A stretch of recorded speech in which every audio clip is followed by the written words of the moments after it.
Doing things right is important in publicly funded organizations. We tend to value things like consistency, compliance, and risk minimization, so we define many detailed rules to guide our work.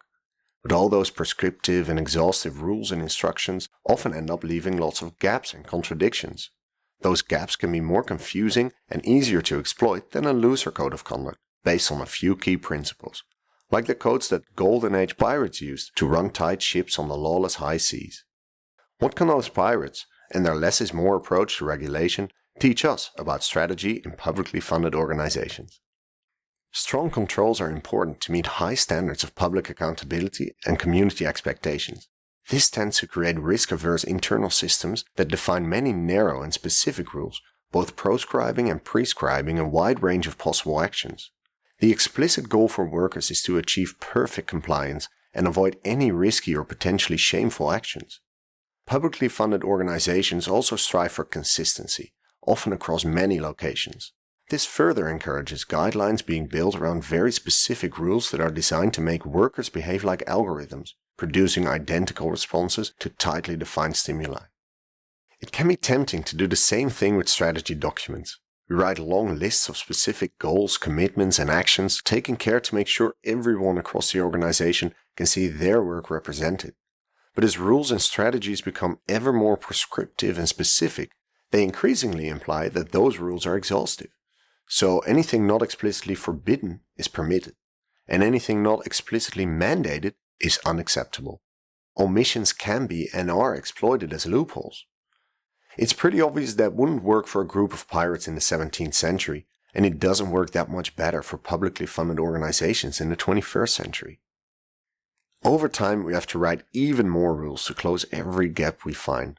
As new rules are created, the likelihood of internal contradictions also increases, adding confusion and difficulty of navigation to the risk of exploitation. Complexity tends to muddy rather than clarify people's responsibilities, making people feel anxious as well as overwhelmed. Then add all the work for everyone to learn, administer, and enforce complicated rules, leaving less time to deliver value to the people they serve, or to raid merchant ships.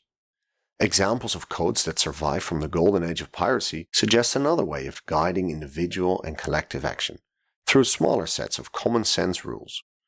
Articles of piracy drawn up for each ship created incentives to encourage desirable conduct and disincentives to discourage undesirable conduct, and then dictated a few specific rules for managing discipline, dividing treasure, and compensating injured pirates.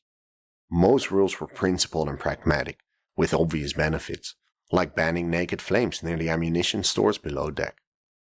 A few guiding principles and pragmatic rules with clear incentives and disincentives mitigated risk while minimizing gaps or contradictions. Rules were anchored in the crew's context, values, and goals, and offered pathways to resolve issues. We see rules prohibiting fighting between crew members on board, for example, but allowing for quarrels to be resolved on shore, at sword and pistol. That might be a bit dramatic for publicly funded organizations, but the same principles apply. Strategic documents work best when they paint in broad brushstrokes, aim for just a few tangible goals, and are supported by a small set of sensible rules to promote safety and harmony. Leading with principles covers more ground more clearly than complicated and prescriptive rules or strategies that try to specify everything. It's also easier to remember, apply, and enforce a small set of simple rules, making it easier and less costly to communicate and guide behavior.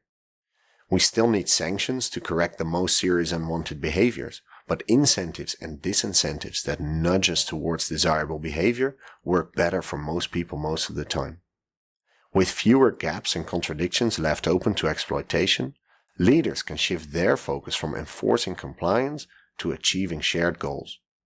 Workers who know what is expected of them and why are better placed to sail the ship in the direction of the treasure, as strategic goals. Good luck capturing your strategic objectives. Thank you for watching.